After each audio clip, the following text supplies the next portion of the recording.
الحمد لله وكفى وسلام على عباده الذين اصطفى أما بعد فأعوذ بالله من الشيطان الرجيم بسم الله الرحمن الرحيم إن الله لا يغفر أن يشرك به ويغفر ما دون ذلك لمن يشاء ومن يشرك بالله فقد افترى إثما عظيما. وقال تعالى في مقام آخر إنه من يشرك بالله فقد حرم الله عليه الجنة ومأواه النار وما للظالمين من أنصار. عن ابن مسعود رضي الله تعالى عنه قال قال رجل يا رسول الله أي الذنب أكبر؟ قال أن تدعو لله ندا وهو خلقك أو كما قال رسول الله صلى الله عليه وسلم. انتہائی واجب الاحترام قابل صد تکریم معزز دوستوں اور بھائیوں،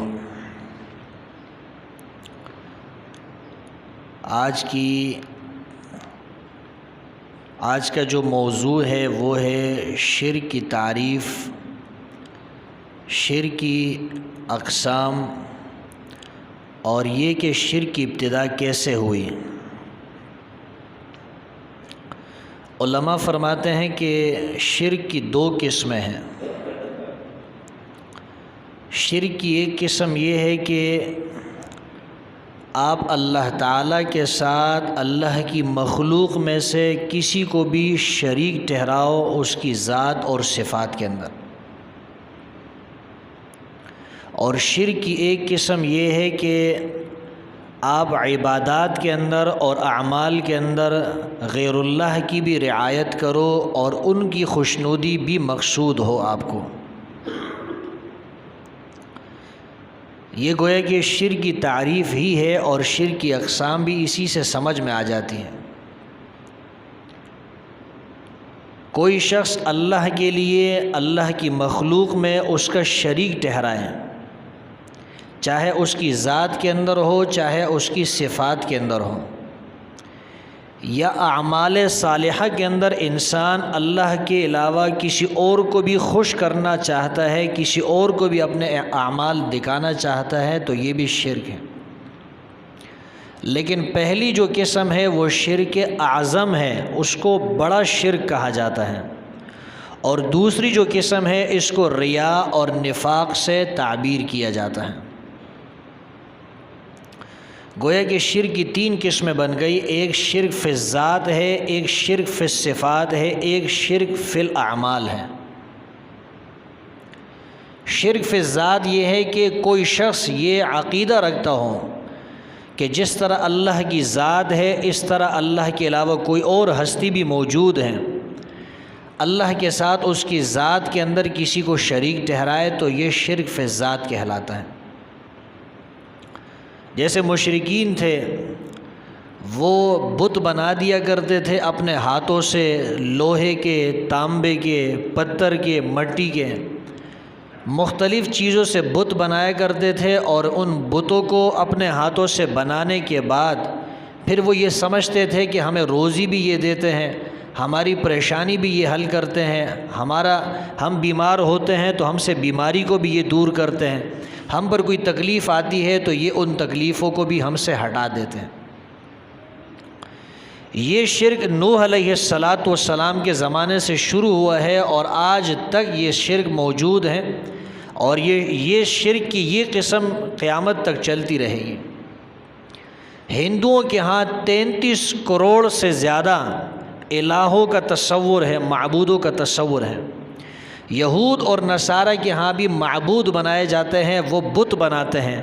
اپنے ہاتھوں سے بناتے ہیں، ان کی عبادت کرتے ہیں۔ یہودیوں کے ہاں بھی، عیسائیوں کے ہاں بھی، بت پرستوں کے ہاں بھی بہت سارے لوگ اس عمل کے اندر آج تک مبتلا ہے کہ وہ بت بناتے ہیں، پھر اس کو سامنے رکھ کر اس کی عبادت کرتے ہیں، اس کے نام کی نذر و نیازیں دیتے ہیں، ان کے نام کی منتیں دیتے ہیں۔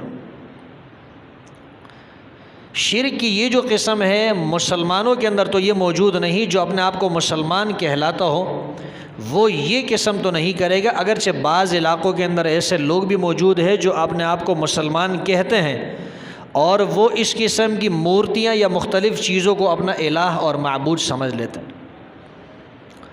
آپ کافروں میں دیکھیں گے تو کوئی سانپ کی عبادت کرتا ہے، کوئی عورت کی عبادت کرتا ہے، اور ثم معاذ اللہ زبان پر وہ الفاظ جاری بھی نہیں ہوتے، بعض تو شرمگاہ کی بھی عبادت کرتے ہیں۔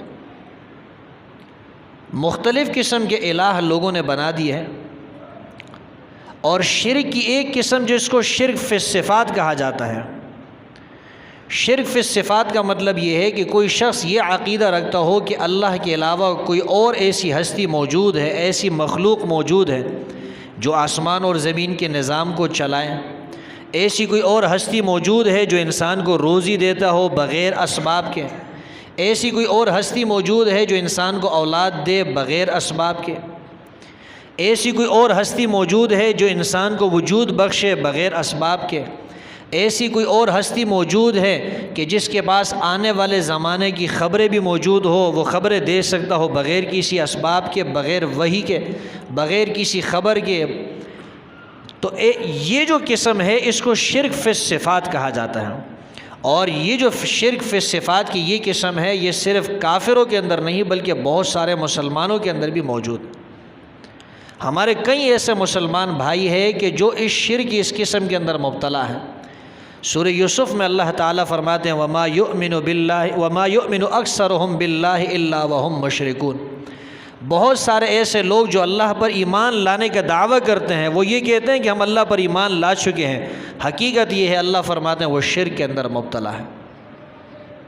اولاد کون دیتا ہے؟ اللہ دیتا ہے۔ مصیبتوں سے نجات کون دیتا ہے؟ اللہ تعالیٰ مصیبتوں سے نجات دیتے ہیں۔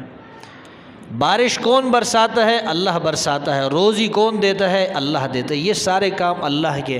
اس کائنات کے نظام کو کون چلا رہا ہے؟ تصرف اس کائنات کے اندر کون کر رہا ہے؟ وہ اللہ کی ذات ہے۔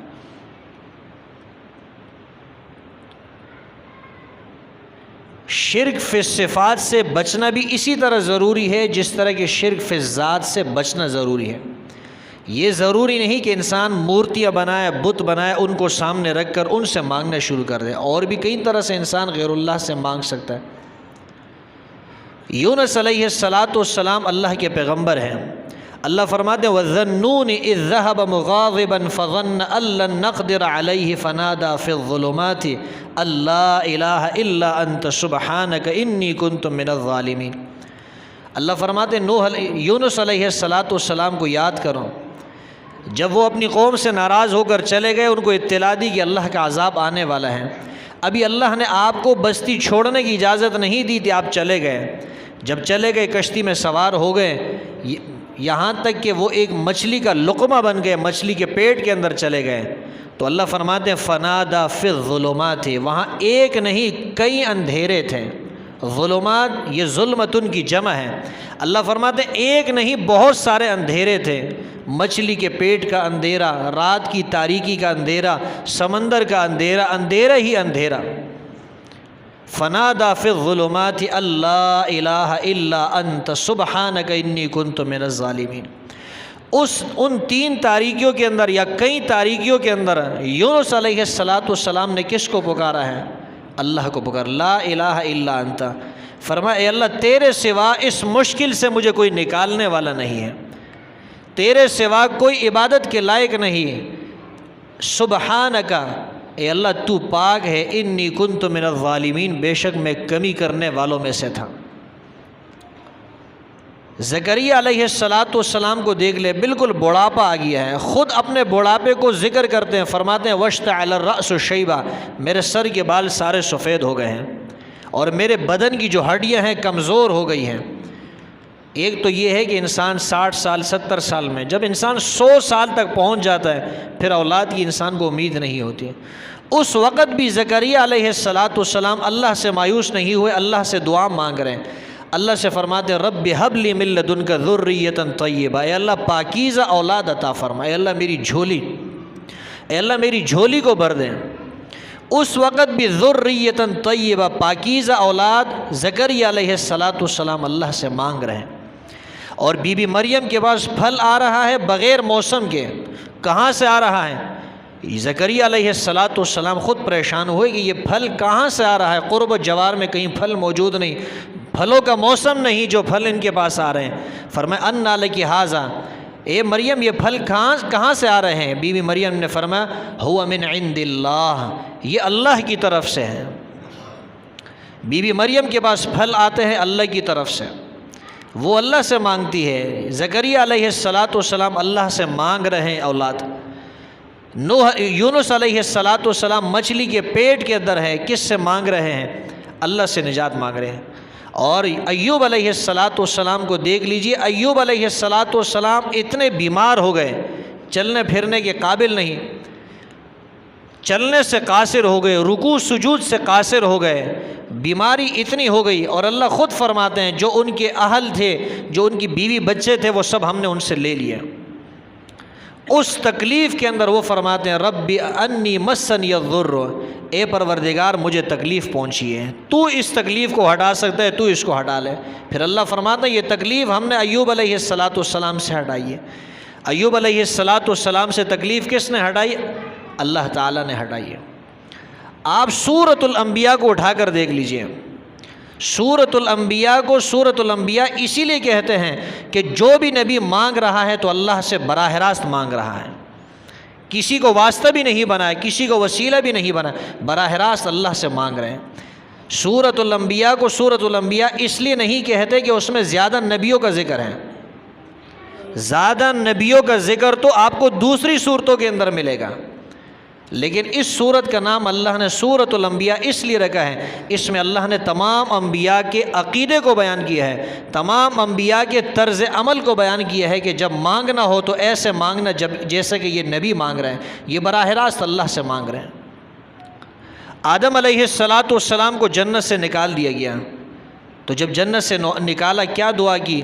ربنا ظلمنا انفسنا وان لم تغفر لنا وترحمنا لنکونن من الخاسرین، یا خدایا اے پروردگار ظلمنا انفسنا، ہم نے اپنے جانوں پر، اپنے جانوں کے حق میں، اپنے حق میں ہم نے کوتاہی کی ہے، کمی کی ہے، اگر تو ہماری بخشش نہیں فرمائے گا، اس لغزش کو تو معاف نہیں کرے گا، ہم پر رحم نہیں کرے گا، تو ہم نقصان اٹھانے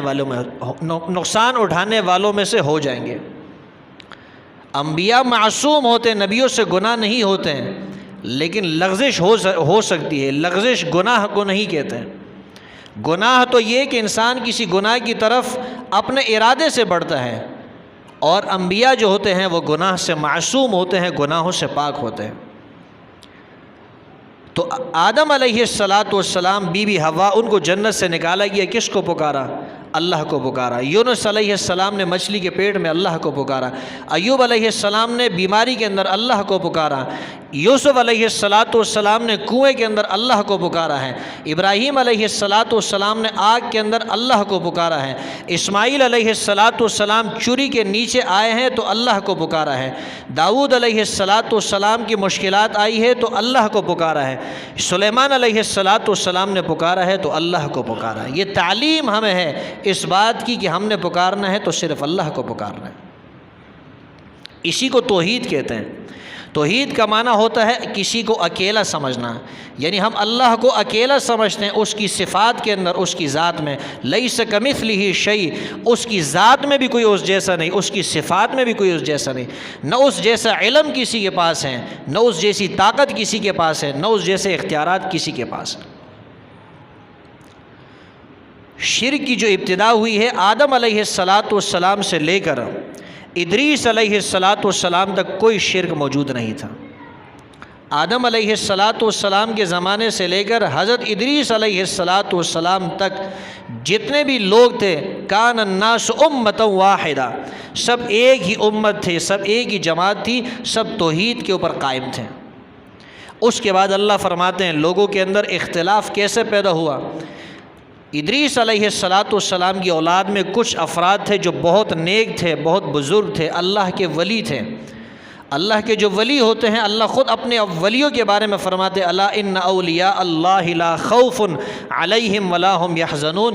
اللہ فرماتے ہیں جو اللہ کے دوست ہوتے ہیں، اللہ کے ولی ہوتے ہیں، ان پر نہ خوف ہوتا ہے نہ وہ غم کھاتے ہیں۔ لیکن ولی کہتے کس کو ہے؟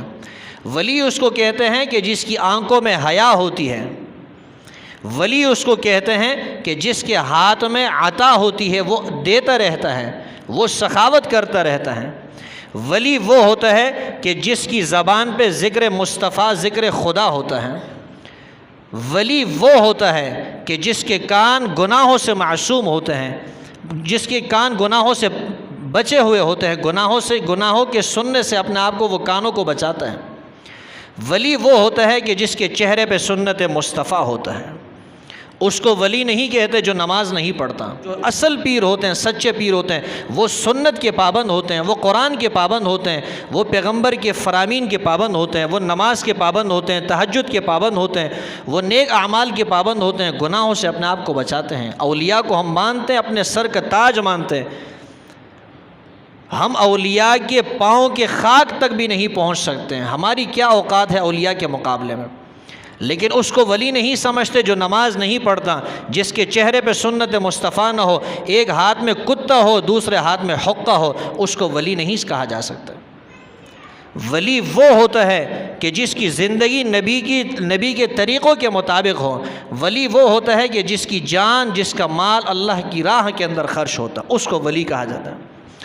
تو حضرت ادریس علیہ السلام کی اولاد کے اندر 5 بزرگ تھے، 5 ولی تھے۔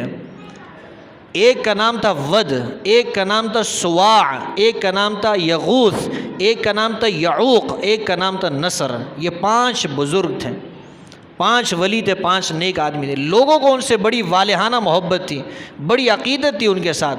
لوگ ان کے ساتھ اپنی عبادت ادا کیا کرتے تھے، اللہ کے سامنے سر بسجود ہوا کرتے تھے، ان کے ساتھ مل کر وہ نمازیں ادا کیا کرتے تھے، اللہ کو راضی کیا کرتے۔ لیکن جو ہی یہ بزرگ دنیا سے چلے گئے، ود، سواع، یغوث، یعوق، نصر، جیسے ہی یہ 5 بزرگ دنیا سے چلے گئے، ان کے جانے کے بعد یہ پریشان ہوئے کہ یہ لوگ ہماری عقیدت اور محبت کا محور اور مرکز تھے، یہ ہم سے رخصت ہو گئے۔ ان کے ساتھ مل کر ہم اللہ کو راضی کرتے تھے، اللہ کی عبادت کیا کرتے تھے، آج یہ ہم میں نہیں رہے تو ان کے ساتھ جو ہماری محبت اور عقیدت تھی وہ اسی طرح رہ گئی، اور یہ لوگ موجود نہیں، عبادت کے اندر وہ لطف ہمیں نہیں آتا۔ تو شیطان ایک بزرگ آدمی کی شکل میں ان کے پاس آیا اور کہنے لگا تم کچھ پریشان سے معلوم ہوتے ہو۔ لوگوں نے کہا ہم اس وجہ سے پریشان ہیں۔ شیطان نے کہا اس میں پریشانی کی کیا بات ہے، میں ان کے مجسمے بنا دیتا ہوں، ان کی صورتیں بنا دیتا ہوں، ان کی تصویریں یا ان کی مورتیاں میں بنا دیتا ہوں۔ ان مورتیوں کو اور ان مجسموں کو اپنے ساتھ مسجد، اپنے گھروں کے اندر رکھ لو اور ان کو دیکھ دیکھ کر تم اپنی عبادت کیا کرو۔ لوگوں نے اسی طرح کیا، پھر رفتہ رفتہ اپنی عبادت گاہوں کے اندر ان مجسموں کو داخل کیا۔ پھر جب ان لوگوں کی اولاد چلی گئی، دنیا سے رخصت ہو گئی، ان کی اولاد ختم ہو گئی، تو ان کی اولاد کی جو اولاد آئی، یہ جب دنیا سے رخصت ہو گئی، ان کی جب اولاد آئی تو ان کی اولاد نے کیا کیا، شیطان نے ان سے کہا کہ تمہارے باپ دادا ان بتوں کی عبادت کیا کرتے تھے، تم بھی دیکھتے تھے نمازوں کے اندر، عبادت کے اندر، یہ جو بزرگوں کی مورتیاں ہیں، مجسمے ہیں، یہ تمہارے بزرگوں کے ساتھ ہوا کرتے تھے، اور وہ ان کو سامنے رکھتے تھے، وہ انہی کی عبادت کیا کرتے تھے، انہی کی پوجا پاٹ کرتے تھے۔ تو بعد کے جو لوگ تھے، ان کی جو اولادیں تھیں، انہوں نے ان مجسموں کو، ان مورتیوں کو، ان بتوں کو پوجنا شروع کر دیا۔ اس طریقے سے شرک کی ابتدا ہو گئی۔ اللہ تعالیٰ نے ان کی اصلاح کے لیے، ان کو جہنم سے بچانے کے لیے حضرت نوح علیہ السلام کو مبعوث فرمایا۔ 1000 سال سے زیادہ آپ کی عمر تھی، اور 950 سال حضرت نوح علیہ السلام نے صرف اپنی قوم کو سمجھایا۔ اللہ فرماتے ہیں سورہ عنکبوت کے اندر ہم نے ان کی طرف نوح علیہ السلام کو بھیجا فَلَبِثَ فِيهِمْ أَلْفَ سَنَةٍ إِلَّا 50 عاما، 50 کو نکال دو، 1000 سال، 1000 سال میں سے 50 نکال دو، یعنی 950 سال ان کو اللہ کے احکامات بتاتے رہے، ان کو اللہ کی توحید سمجھاتے رہے اور ان کو شرک سے روکتے رہے، منع کرتے رہے۔ لیکن قوم کہاں تھی جو باز آتی شرک سے؟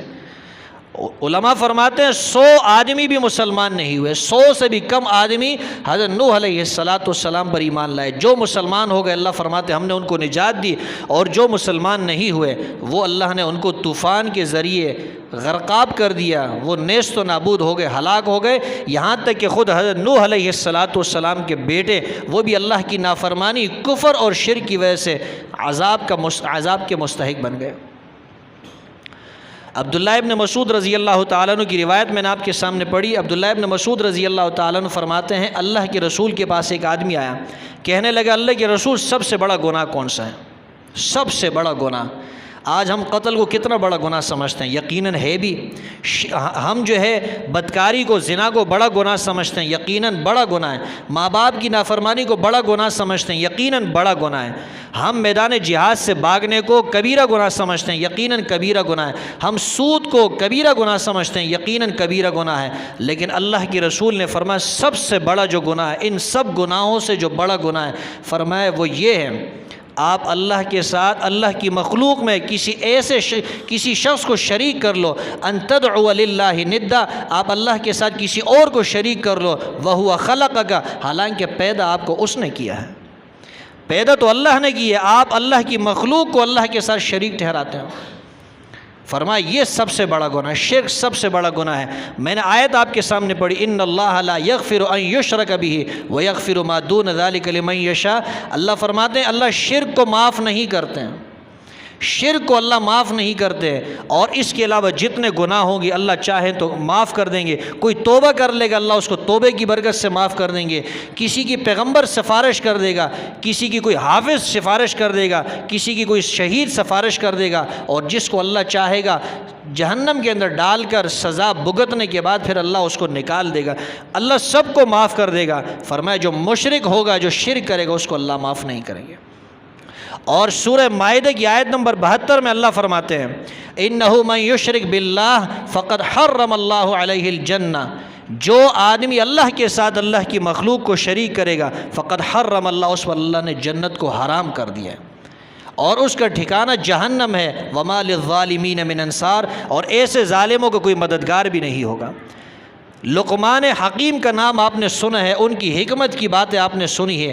اپنے بیٹے کو جب نصیحت کی، نماز کا حکم بعد میں دیا، سب سے پہلے فرمایا یا بنی لا تشرک باللہ، اے میرے پیارے بیٹے۔ یا بنی کا جملہ یہ شفقت و بھرا جملہ ہے، محبت و بھرا جملہ ہے۔ فرمایا یا بنی، اے میرے لاڈلے بیٹے، لا تشرک باللہ، اللہ کے ساتھ شرک نہیں کرنا۔